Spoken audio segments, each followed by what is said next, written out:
The first Canadian Prime Minister to speak at CANSEC. I don't know why the other ones didn't come. This is fantastic. A great way to start the morning. Thank you, David, Minister McGuinty, for your leadership. Secretary of State, for your leadership. President Doug Guzman, for your leadership of the Defense Investment Agency. Thank you all for being here. Thank you, President, and the team at CANSEC for your vision. And everyone in this room, vision to build Canada's defense and security industry. You know, I'm here because the world, and you know this far better than I, but even I sense it, the world of defense and security are changing rapidly. Here at CANSEC, 300 exhibitions, over 100 delegations, the largest CANSEC ever. It is the first held at the newly renamed Coherent Center. If you don't know who Coherent is, you will in the coming years, in the world of transformation of artificial intelligence. And it's a sign, that name is a sign of just how integrated technology is becoming with defense.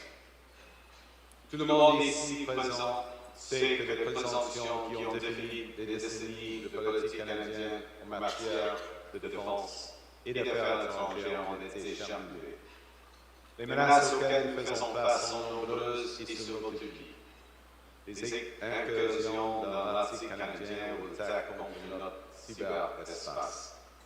La nature même de la guerre est en rapide évolution, poussée par la prolifération de drones de systèmes autonomes et d'armes en orbite.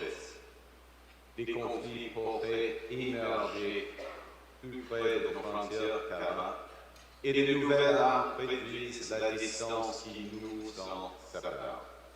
The world's changed. We all know that. Canada must change with it. We get that.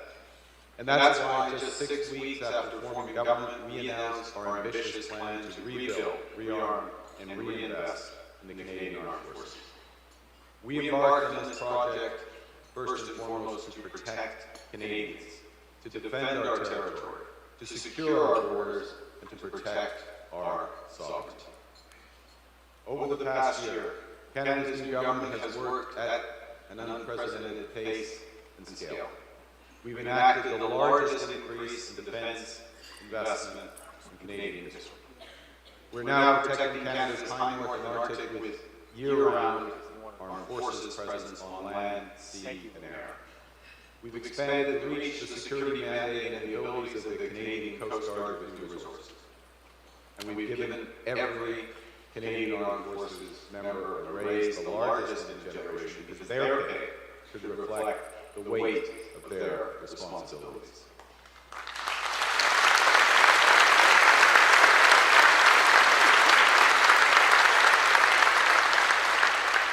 These things have an impact already.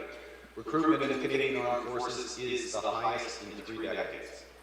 Canada has achieved NATO's 2% GDP defense expenditure target half a decade ahead of the original schedule. I have to say, for the first time since the fall of the Berlin Wall. I don't know if that's an accomplishment or a mission, but we're there. We are working towards NATO's 3.5% of GDP in 2035 defense expenditure target through major new investments in strategic capabilities, including a modernized submarine fleet and one of the world's largest fleets of icebreakers to strengthen our defense of the Arctic. We are already meeting NATO's 1.5% target for critical defense infrastructure, from upgrading ports, airports, air bases, to new northern operational support hubs to deter threats in the north. And our fiscal framework, our budget, has already provisioned to achieve 4% of GDP in total defense spending by the end of this decade, ahead of NATO's timetable. We will make additional provisions to achieve that 5% NATO target, the 2035 target, at or ahead of schedule. La première mission du gouvernement fédéral est d'assurer la protection des Canadiens et Canadiennes. Nous le faisons de manière qui nous permet de créer des carrières bien rémunérées, de renforcer nos chaînes d'approvisionnement antérieures et d'offrir le maximum de retombées à notre économie. C'est pourquoi nous avons lancé d'importantes mesures pour adapter notre système d'approvisionnement en matière de défense et favoriser une construction à grande échelle qui soit rapide, souple et efficace. Nous avons lancé l'Agence de l'investissement pour la défense afin de simplifier le processus d'approvisionnement pour en faire un seul processus centralisé qui réduit les dédoublements d'approbation et les formalités administratives.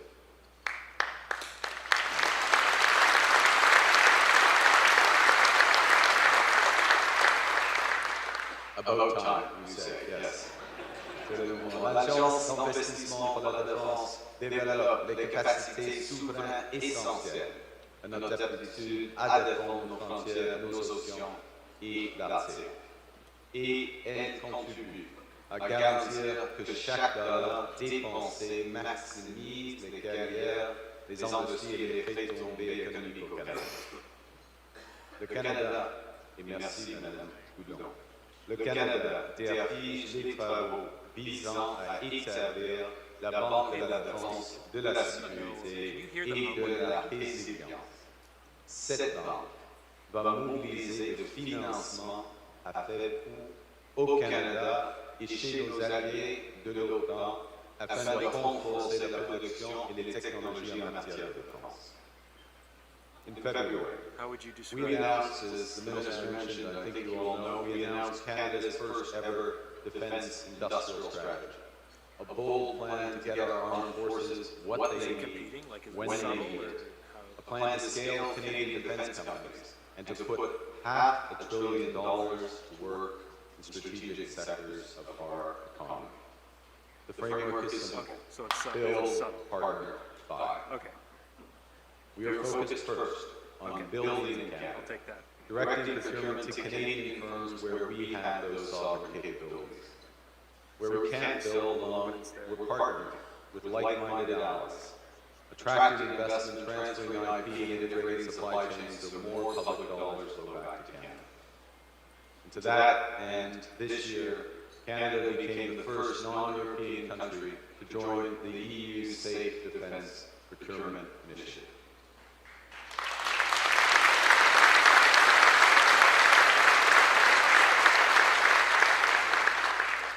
Now, using that new framework, we're beginning to move ahead with ambitious major investments for our defense and security. And today, as part of our steadfast commitment to defend Canada and to protect our allies, I'm pleased to announce that Canada has entered into negotiations to procure Saab's airborne early warning and control aircraft.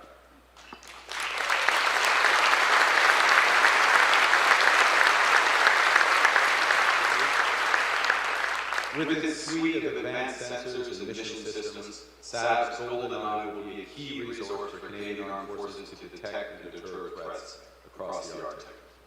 The Globalized, I get the branding right. Globalized Airborne, we'll check the contract. That's why we have Guzman and Bureau on case. The Globalized Airborne surveillance capability can track objects and signals up to 650 kilometers away, and they'll share in real time that information with Canadian forces and our allies. At the heart of the globalized system is the Canadian-made Bombardier Global 6500, an aircraft that includes 20% U.S. content, which gives a sense of just how integrated these defense systems are. Saab and Bombardier's expertise is transforming a modern jet into a cutting-edge surveillance aircraft with altitudes of over 30,000 feet. The Global Eye partnership will establish Canadian-based production capability, including aircraft conversion and missionization, engineering collaboration, R&D, and potential participation in radar component production, positioning Canada as an integral part of the Global Eye global supply chain. En tout, ce seront plus de 3 000 emplois qui seront soutenus dans le secteur aérospatial canadien. et pas moins du tiers de la flotte prévue d'appareils globaux sera produit au Canada au cours des 15 prochaines années. Cela représente au moins 40 appareils, y compris les commandes à l'exportation pour les alliés conçus par les travailleurs canadiens.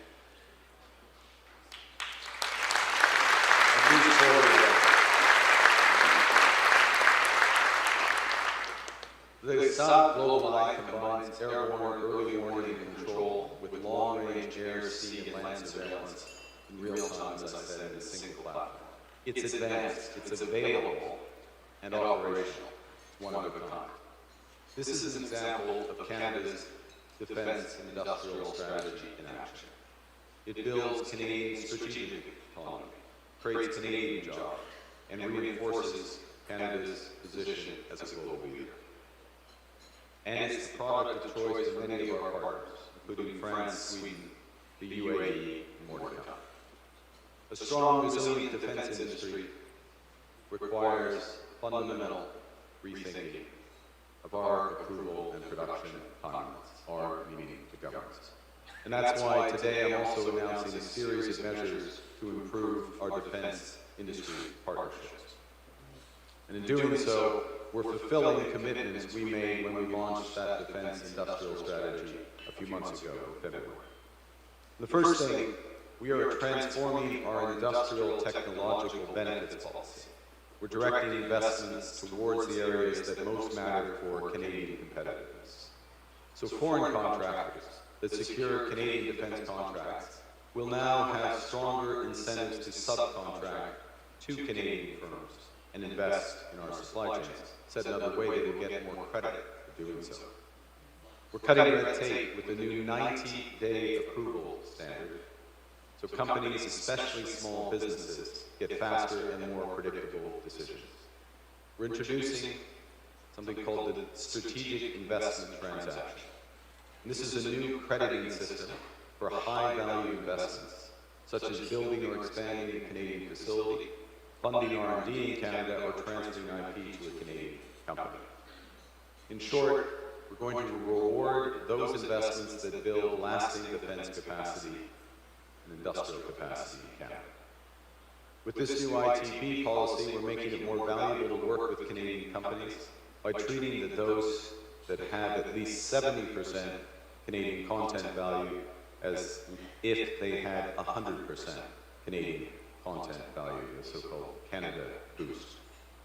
The second thing we're going to do is launch a new strategic partnerships framework so companies can work more closely with government to build the sovereign capabilities that the Canadian forces need.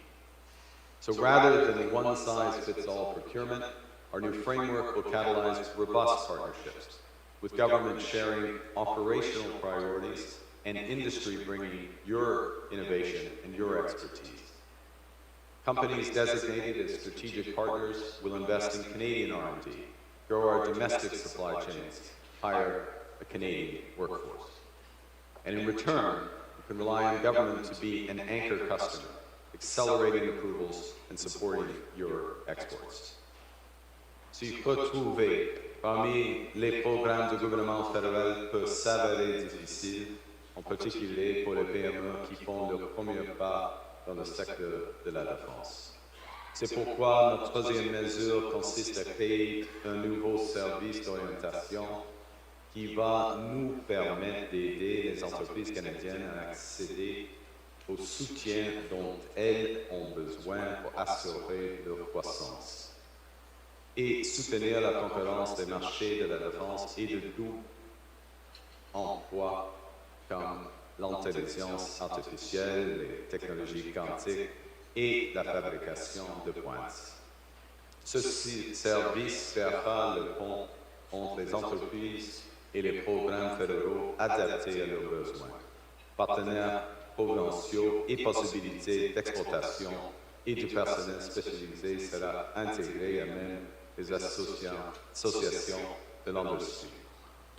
Ainsi, les entreprises vont recevoir un service personnalisé. Nous ne nous perdrons plus des détails administratifs et surtout, le gouvernement pourra répondre plus vite aux demandes. All of that says concierge service for our companies. Finally, to ensure the partnership between government and defense industry remains in sync, we will be establishing a new Defense Advisory Forum. That will be comprised of senior industry executives drawn from across our 10 identified sovereign capability areas and from every region of the country.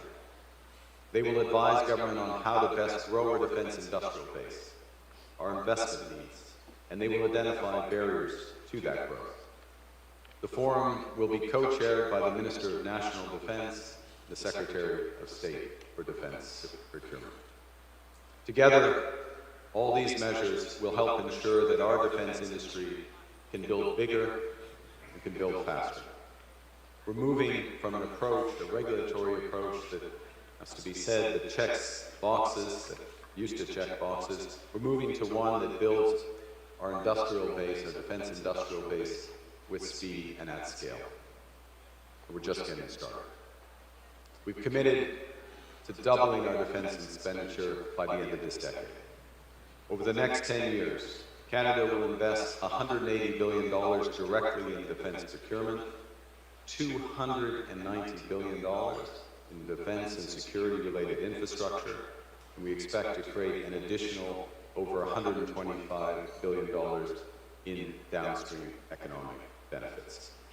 We will boost government investment in defense-related research and development by almost 85%, and we plan to increase our defense sector revenues by over 220%, our defense exports by 50%, and to create 125,000 new jobs in the sector.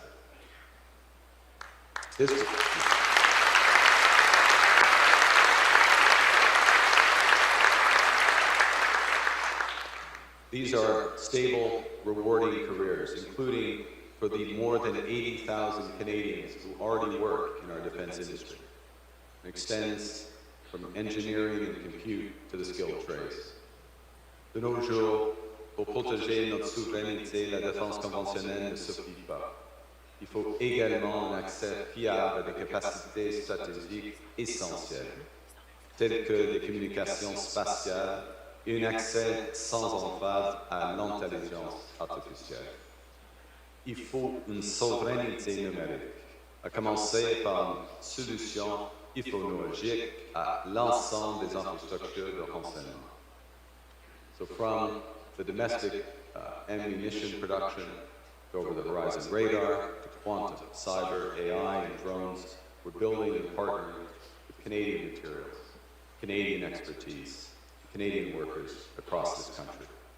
We're protecting Canada's ability to act independently in a more dangerous and divided world. You know, we used to build in this country. We had built one of the largest aircraft and naval fleets by the end of the Second World War. Canada built one of the world's first autonomous submarines, one of the first drones used by NATO forces. The message today, thanks to you and our new strategy, is we are now building again. We are reinforcing the foundations of the true North, the strong, the free.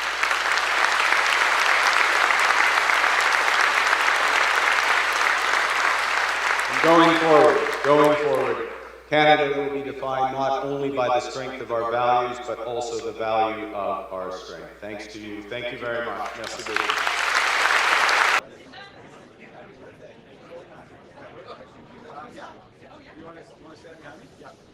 Going to get reinforcements, not least because it's Secretary of State Fuhr's 39th birthday today, so if we could all wish him happy birthday afterwards. Again. Encore, yeah. Encore. Okay, yeah, we're not very good with numbers. Okay, I'll skip statement and I'll just take questions, probably more efficient for everybody. Madame? Oui. Yasmine Média avec Radio-Canada, si vous pouvez répondre en français et en anglais.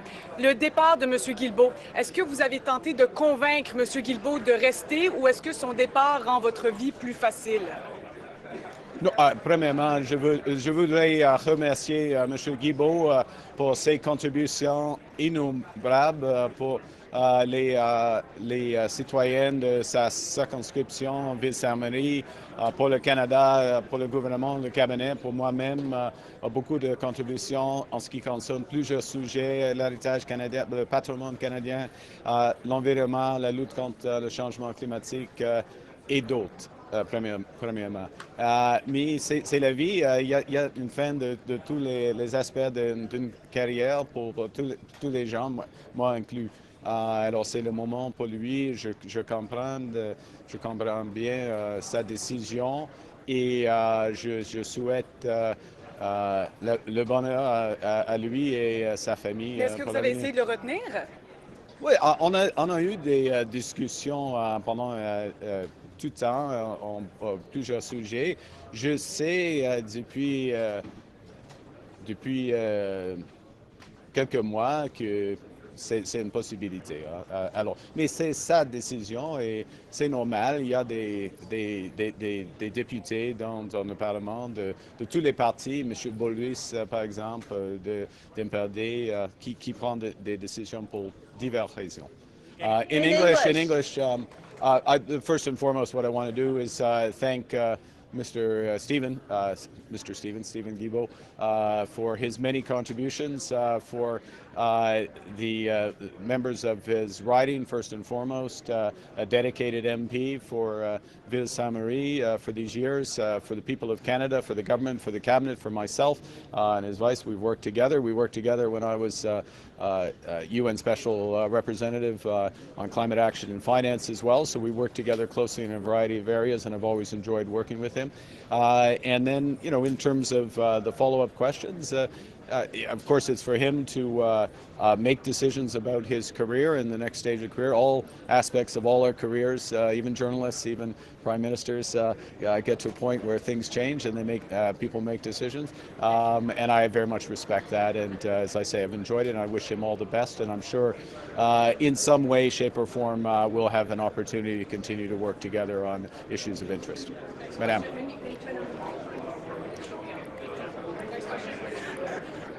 Good morning, Prime Minister. I'll speak up. Sorry.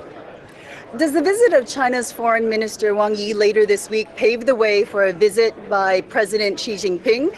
And you've said previously that there are guardrails in place in Canada against foreign interference, yet your government has not released publicly the RCMP MOU signed with Chinese police. Why is that? We don't make a habit. I'll answer the second part of the question first. We don't make a habit of releasing security documents with other governments for reasons of operational security. That is standard practice for this government, previous governments as well. So I don't see a reason to change that in this circumstance. So thank you for that question. But that's our policy, and that's what we stay to. I look forward to the visit of China's foreign minister tomorrow. I will have a chance to meet with him. It'll be a valuable exchange of views, and I appreciate his arrival. Thank you. Yeah, Prime Minister, I'm hoping you can clarify some remarks that you made after the scrum on Monday. When you were leaving the press conference, you spoke with Minister Robertson, and I want to read what you set out. What are you doing? This is stupid. You've got an off-ramp. Take it. That to me sounds like you're talking about Danielle Smith and the Alberta referendum question. I was talking to Minister Robertson. But can you clarify what you were discussing in that point in time? Because the scrum was about what Ms. Smith had done. No, it was about Minister Robertson. Look, I have. I think if I'm going to take your question about the relationship with Canada and Alberta, Canada and the federal government and the provinces, and we practice cooperative federalism. We work together. What we're focused on is making the federation work. We're doing that with Alberta with respect to a variety of aspects of energy. It's much more than a pipeline. It's nuclear. It's interconnects with British Columbia. It's a new industry of carbon capture. It's restarting the renewable market. It's getting a carbon market that actually works, that other provinces can be able to join, so we can broaden out a national carbon market. That's what we're doing there.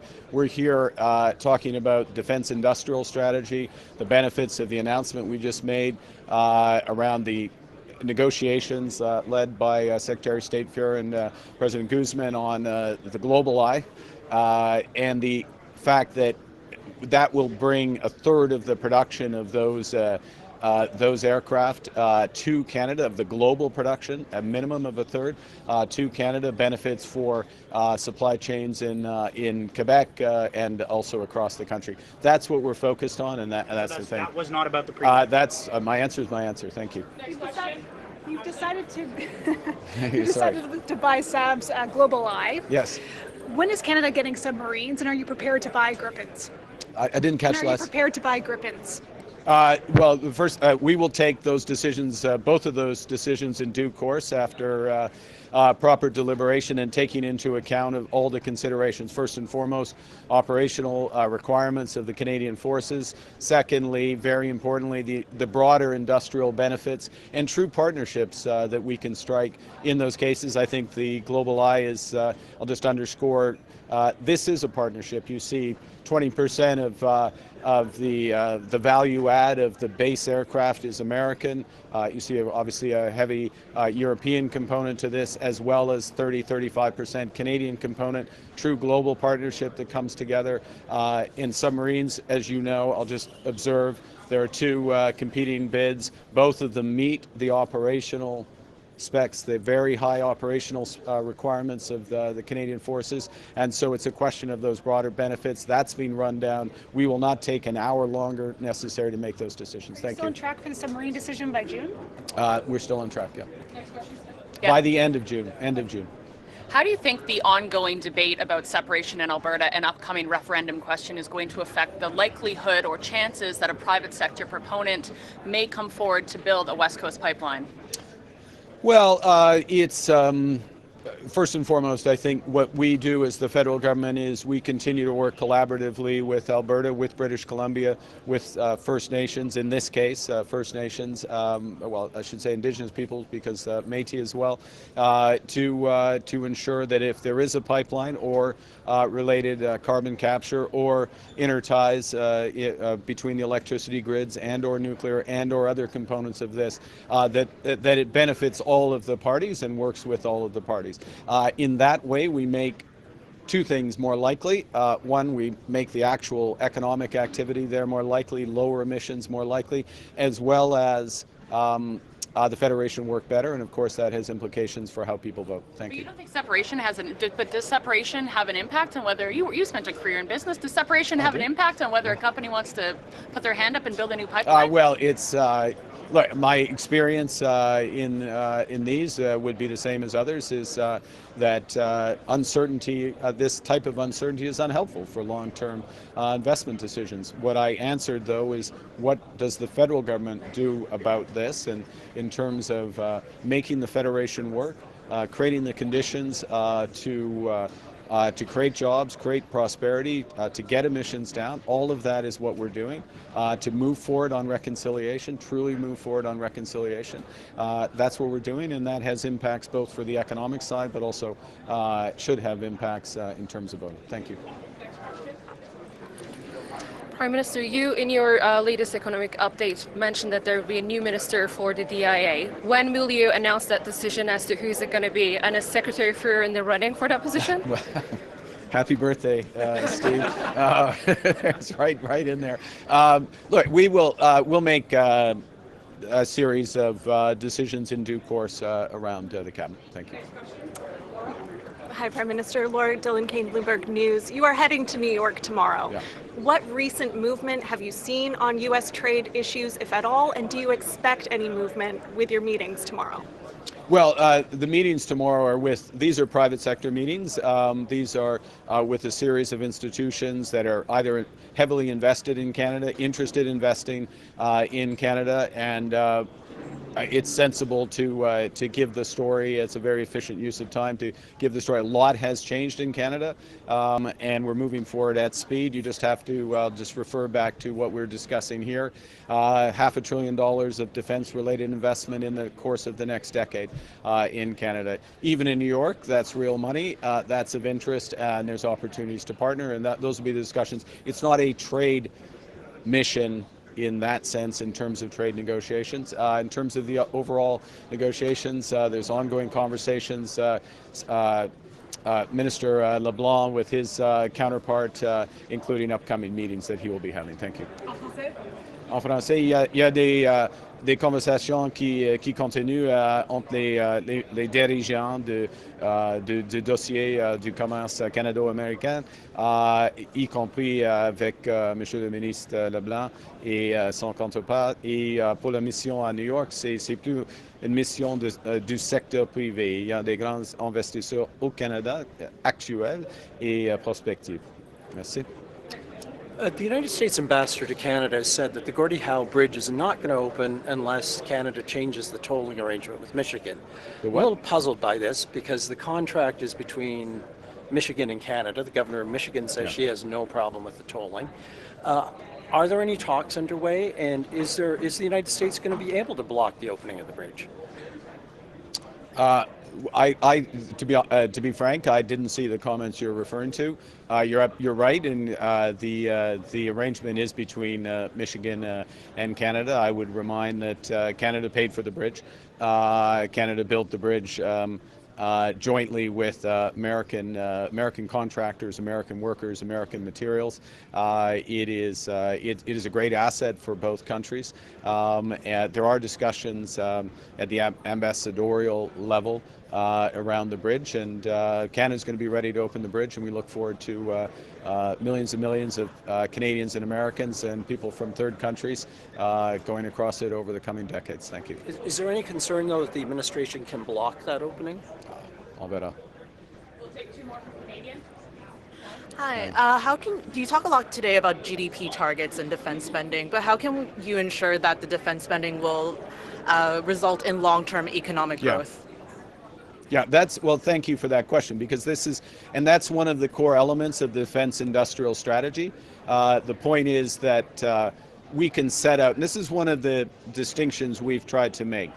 So what I said today, which is new news, but had already been done, we just hadn't revealed that we had embedded in, when I say in the fiscal framework, it means that getting to that 4% of GDP by the end of this decade, which is on the track to the 5% by 2035, it's more than on the track, that's already provisioned for.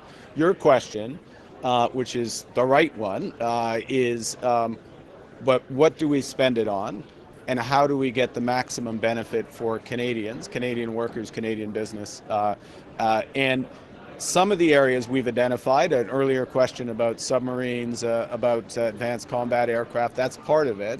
The next phase of Arctic radar would be part of it, building out these operating hubs, as they're called, or that will be part of it. But there's other elements in a world where technology and the interface between technology and defense, I mean, everything here will be about that. That's changing very rapidly. So what we don't want to do is take a list that was sitting in a drawer from even last year. I've got the experts behind me, but even last year, and say, okay, we'll take that because we've provisioned the money for that. That will be the wrong decision, right? There's some things we know we need, but there's a series of other investments that we can make that will help protect Canadians first and foremost, help our allies. But we can do those in a way, given that the industry is changing rapidly, that, to your point, maximizes the Canadian benefit. And that's why we've changed our purchasing strategy. That's why we have the DIA. That's why the series of measures that I announced today are part of that overall strategy to make sure we get the impact. Thank you. Speaking of experts, there you go. Yeah. You said earlier that the submarines, both bids, meet the Navy's high-level requirements. Yeah. So what is going to be the deciding factor for you? Is it the economic bid? Well, there's a series of aspects there, and again, the gentlemen behind me are leading the charge on that, and it wouldn't be appropriate for me to go through into first off, I get something wrong, but also going into detail this day. But yes, certainly the economic implication, the broader economic benefits, it goes to the previous question, to Canada, but a partnership that extends more broadly and strategically. And I'm going to make a general, let me make a meta point, which is this government has been very focused on building, in a positive way, our international partnerships over the course of last year. It's not just a line to say we've signed more than 20 defense and economic partnerships over the course of the last 12 months on 4 continents. It is a line, but it also happens to be true. There's substance to that. There's substance to that, which you'll see later today with the signing of major energy agreement. There's substance to that with what we announced today with this partnership here. There's substance with that, with the decision on the submarines and the broader benefits that's going to bring to Canada and that's going to bring to our allies. So these things are very much connected, and we're starting to see the multiplier effects, and that is going to have a multiplier effect right here at home in terms of jobs, career, resilience, stronger, more independent country. Thank you. Il y a des facteurs, oui, on commence avec des facteurs opérationnels, ça c'est fondamental, mais après ça, il y a deux initiatives, une initiative coherente et une initiative qui viennent de l'Allemagne et de la Norvège. Ils sont au-dessus la barrière. Mais il y a des questions de grandes retombées ici au Canada, des jobs et puis des impacts industriels ici au Canada. C'est un des facteurs fondamentaux pour nous. OK, merci. Hi, Prime Minister. How does getting more LNG to Germany 4 years after there was apparently no business case affect global security, Russia's ability to fund its war, and Canada's role in global security? Will our product displace Russian in the market? And what is the impact of that? And does your Saab comments this morning at an announcement, does it portend a mixed fleet for the fighter jets down the road? The answer to the first question is Canada is one of the solutions to energy security in Europe, energy security in Asia. The silicium LNG is, I would add, is the lowest carbon LNG in the world because it's top decile in terms of emissions for the LNG train that creates that. So yes, it contributes to energy security in Germany, and there's a lot more that we can do in partnership with our European partners. I was going to say allies, but in this case it's about partnership. And that's why we've been having these intensive discussions. And this goes, of course, both ways. In terms of the second, I'm not going to comment about specifics of upcoming procurement. Thank you. Thank you. Hi, Nina from It's Germany Day, by the way. Yes. It is Germany Day. Yeah. I'm from well, for you, every day is Germany broadcaster. Day. Yes. Sorry. Yeah, but you're intensifying ties, like you just said, with Germany on many levels. So what exactly is keeping you from intensifying it when it comes to building submarines? What more does Minister Pistorius need to give you? Look, the process is moving forward in procurement speed and timelines. It's moving at lightning speed. We're almost at the start of June. We're intending to make a decision by the end of June. I'm glad the minister is here. I look forward. I'll have a brief word with him in a moment. And had a good conversation with the Chancellor last week, so as I did with the Korean President the week before. Thank you. Merci beaucoup.